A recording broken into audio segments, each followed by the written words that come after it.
Run E-STANT and open a new one. And select with a double click Next 4G.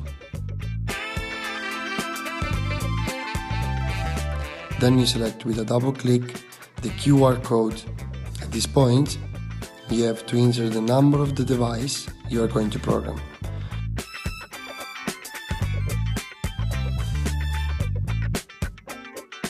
When you're done, press OK and the programming window will open. Select Alarm and here you insert the notification you need.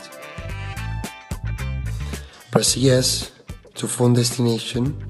At this point, you're going to enable the function and you can insert the telephone number of all your notifications.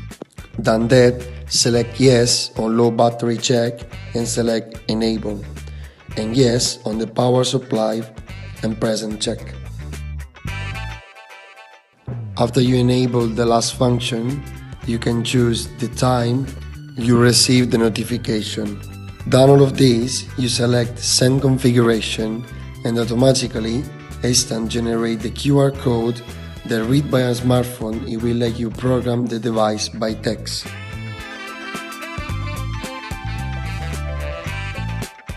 Done that, you can create a PDF where you find the QR code and all the settings, and you can store it as a backup.